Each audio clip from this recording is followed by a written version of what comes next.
Hey guys, welcome back to my YouTube channel. I hope you are doing well. And if you are new to my YouTube channel, then let me tell you कि मैं यहाँ पर आपको आपकी CA foundation की journey से guide करने के लिए ये वीडियोस बनाती हूँ.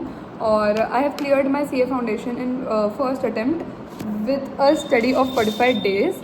तो मैं बताती हूँ मैंने किस तरीके से क्लियर करा और मेरा क्या शेड्यूल था, क्या टाइम टेबल था और कैसे मैंने चीज़ों को हैंडल करा. तो ये वाली जो वीडियो है वो एक स्पेसिफिक डिमांड के ऊपर है कि कैसे हम लॉ के आंसर्स को राइट करें, मतलब राइट क्या करें, लिखें. तो मेरा भी बहुत बड़ा कंसर्न होता था कि कैसे लिखूँ मैं लॉ के आंसर्स को, क्योंकि पहली बार था मेरा लॉ पढ़ने का और सिर्फ 45 डेज़ बचे थे. अब आप में से बहुत सारे लोग हो गए जो 6 महीने से 4 महीने से पढ़ रहे हो लॉ को और स्टिल यू आर कन्फ्यूज कि हम आंसर्स कैसे लिखें. हमें याद भी नहीं हो रहा है, हमें बस समझ आ रहा है कि हाँ ऐसा कुछ होता है कि कंपनीज़ एक्ट में ये सारी एसोसिएटेड कंपनीज़ होती है या ये सारी होती है कंपनीज़, हमें ये पता है. हमें इंडियन कॉन्ट्रैक्ट एक्ट समझ आ रहा है बट हमें समझ नहीं आ रहा है कि लिखना कैसे है. तो यू आर देयर कि कैसे करना है, क्या करना है, बहुत कन्फ्यूजन हो रहा होगा, आई नो. तो मतलब मेरी पहली स्ट्रैटेजी तो जो थी कि मैं कैसे लिखूँगी, तो अभी मेरी स्ट्रैटेजी थी कि मैं पहले कीवर्ड्स को याद करूं. अब जैसे मेरे पास से 45 डेज़ बचे हुए थे तो मैंने एक भी दिन लॉ, क्योंकि एक थ्योरेटिकल सब्जेक्ट है तो मैंने एक भी दिन लॉ को छोड़ा नहीं. मैंने हर दिन लॉ को पढ़ा था. 2 घंटे तो मेरी क्लासेस रहती थी 2 घंटे की, और उसके बाद मैं रात को लॉ को लेके बैठती थी और उसको याद करती थी, क्योंकि आपको मल्टीपल रिविजन्स चाहिए उसको याद करने के लिए, क्योंकि एट द एंड आपको रटना ही पड़ता है उसको, भले आप कितना भी समझ लो आपको लैंग्वेज को रटना पड़ता है. एंड दैट इज़ रियलिटी, जो है सो है. तो बस, तो मतलब लॉ में मल्टीपल रिविजन्स करो. जैसे कि आज आपने इंडियन कॉन्ट्रैक्ट एक्ट में आपने कोई सा कॉन्सेप्ट सीखा तो उसको आप उसी दिन रिवाइज़ करो, उसी दिन उसके कीवर्ड्स को याद कर लो, ठीक है. ऐसे ही जैसे आपने अगर कंपनीज़ एक्ट पढ़ा तो कंपनीज़ एक्ट में आपने अगर वो पढ़ा होगा डॉक्ट्रिन ऑफ इंडोर मैनेजमेंट, तो आप उसको याद करो. आपने कैसे याद करा था उसके एग्जाम्पल्स बना बना के याद रखो. कीवर्ड्स आपने हाईलाइट करोगे क्लास नोट्स में, जब अपने क्लास में पढ़ा होगा तो उन कीवर्ड्स को हाईलाइट करके रखो. जब आपका ये पूरा सिलेबस कंप्लीट हो जाएगा, जो आपके पास सिर्फ 30 दिन बचेंगे, जैसे अभी तो आपके पास 60 डेज़ बचे हैं, तो फिर 30 दिन में आप क्वेश्चन की आंसर राइटिंग प्रैक्टिस करो. तो मैंने जैसे कम से कम 200 से 300 क्वेश्चन लिखे थे 45 डेज़ में, क्योंकि हम अगर लिखेंगे नहीं तब तक हम लॉ के पेपर में स्कोर नहीं कर पाएंगे. तो अब आंसर राइटिंग प्रैक्टिस किस तरीके से करना है. आंसर कुछ लोग ऐसे होते हैं जैसे कि पूरी केस स्टडी पढ़ ली और उसके बाद जो आंसर लिखा हुआ रहता है कि इज़ दिस एसोसिएटेड कंपनी और नॉट, ऐसा क्वेश्चन आ गया तो आप बस डायरेक्ट जाके लिख दो कि हाँ ये एसोसिएटेड कंपनी है क्योंकि ऐसा ऐसा ऐसा करके रीज़न बता दोगे. पर इस तरीके से जो एग्जामिनर है, जो हमारी कॉपी को चेक करेगा, उसको कन्फ्यूजन होगा कि किसने किधर, किस वाले पॉइंट को किधर इसने लिंक करा है, क्या करा है. तो हमें कैसे लिखना है लॉ में, सबसे पहले हमें प्रोविज़न लिखना है कि जो भी हमारे केस के, जो भी हमारी केस स्टडी के रेलेवेंट प्रोविजंस है उसको हमने एक ही जगह प्रोविजंस हेडिंग डाल के लिख दिया कि ये सारे हमारे प्रोविजंस है. ये हो गया.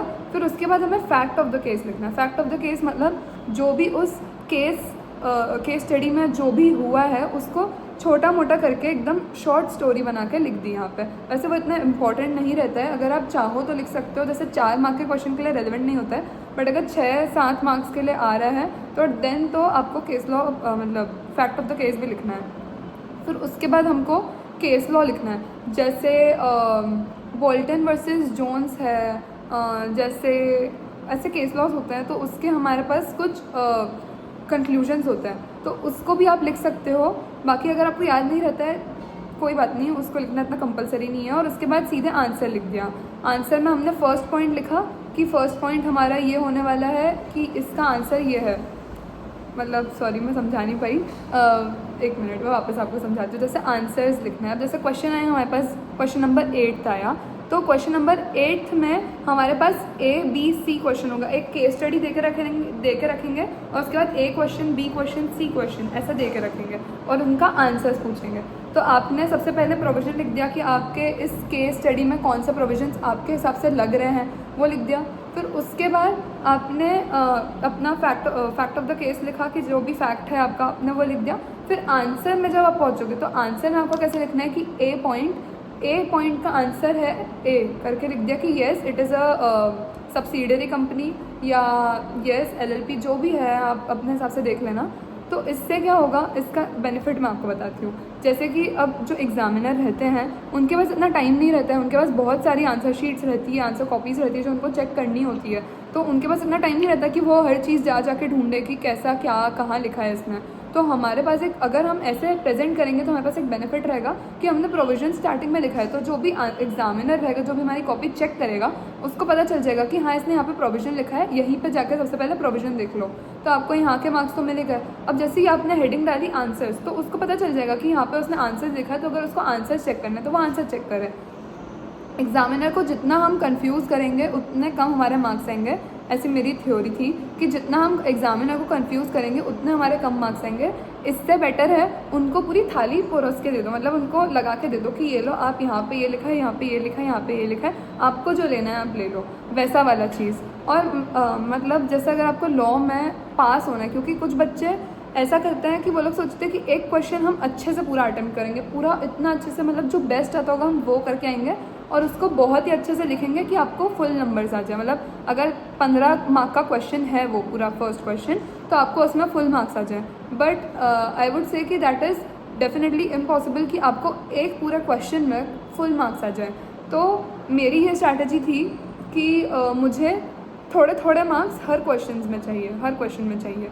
तो मैंने किसी भी क्वेश्चन में परफेक्ट आंसर नहीं लिखा, मैंने अपना टाइम उधर वेस्ट नहीं करा, टाइम और अपना दिमाग, कि मैं उसका परफेक्ट आंसर ढूंढूं। तो मेरी स्ट्रैटेजी ये थी कि जैसे क्वेश्चन नंबर 1 है और मुझे उसका मतलब आता है, बहुत अच्छे से आता है, बट स्टिल मैंने अपने नॉलेज से थोड़ा कम लिखा ताकि मेरा टाइम वेस्ट ना हो।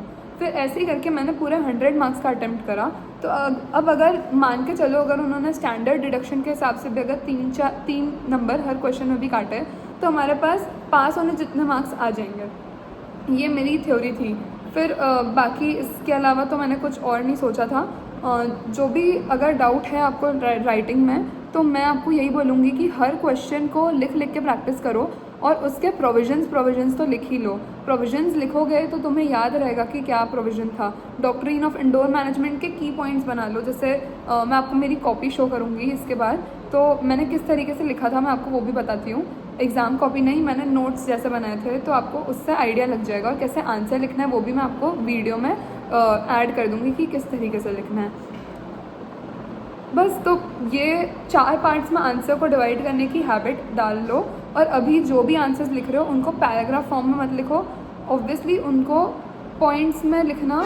और 4 में डिवाइड कर दिया पूरे आंसर को। पहले हमने हमारा प्रोविज़न बता दिया कि ये हमारे पॉइंट्स हैं, उसके बाद हमने बता दिया कि केस में क्या हो रहा है, और उसके बाद हमने बता दिया कि ये हमारा कंक्लूजन है, कि ये हमारा आंसर है, इसमें ये होना चाहिए हमारे हिसाब से।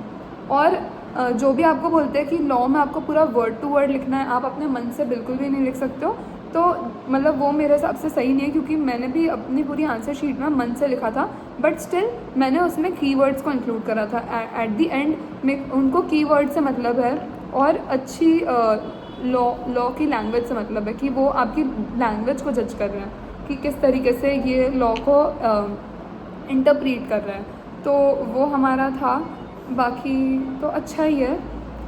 अब मैं आपको आपकी स्ट्रैटेजीज़ बता देती हूँ कि आपको किस तरीके से फॉलो करना है, क्योंकि आपके पास अब 60 डेज़ बचे हैं। तो आपको अब कुछ नहीं करना है, अब आपको याद करना है कीवर्ड्स के साथ साथ। फिर उसके बाद जो भी क्वेश्चन आप प्रैक्टिस करोगे तो आपको उनसे प्रोविजंस और जैसा मैंने फॉर्मेट बताया आपको उस तरीके से लिखना है, और उसके बाद आपकी प्रैक्टिस पूरी कंप्लीट होती जाएगी। ऐसे करते करते आपको याद हो जाएगा कि ये है हमारा फॉर्मेट था, और आप एग्ज़ाम में भी वैसे ही लिख के आओगे। और तो बाकी तो बस यही था मेरी साइड से। मैं आपका ज़्यादा टाइम नहीं लेना चाहती हूँ, और बाकी ऑल द बेस्ट। मैं अभी अटैच करती हूँ वो वीडियो को, और देन आप देखिए बिल्कुल। और वैसे ही प्रैक्टिस करना आई वुड सजेस्ट कि बहुत अच्छा रहेगा आपके लिए। और जो मैंने आपको एग्ज़ाम पेपर को अटेम्प्ट करने की ट्रिक बताई, कि आप किसी भी एक क्वेश्चन को लेकर इतना ज़्यादा स्ट्रेसफुल मत हो जाना कि हमको ये क्वेश्चन बहुत अच्छे से अटेम्प्ट करना है, इसमें हमें फुल मार्क्स लेके आना है। ये स्ट्रैटेजी बहुत गलत होती है। लोग सोचते हैं कि हम 80 मार्क का अटेम्प्ट करके आएंगे, पर पूरा अच्छा अटेम्प्ट करके आएंगे। तो मैं आपको कह रही हूँ, अगर आपने 80 मार्क का भी अटेम्प्ट कराना, तो आपके फेल होने के चांसेस बहुत ज़्यादा बढ़ जाते हैं। बट जिस वक्त आपने 100 मार्क का अटेम्प्ट करके आ गए, उस टाइम आपके पास होने के चांसेस बहुत बढ़ जाते हैं उस पेपर में। तो आपका मेन मोटिव होना चाहिए 100 मार्क्स अटेम्प्ट करना, भले ही आप कुछ भी भलता लिख के आओ, कुछ भी लिख के आओ, कुछ भी लिख के आओ, पर कुछ फ़र्क नहीं पड़ता, बट आपको 100 मार्क का अटेम्प्ट करना है, भले उससे रिलेटेड कुछ लिख के आओ, कुछ भी लिख के आओ। तो that is it for today guys. If you like this video, then share it to your CA buddies, and all the best for your preparations. Bye bye.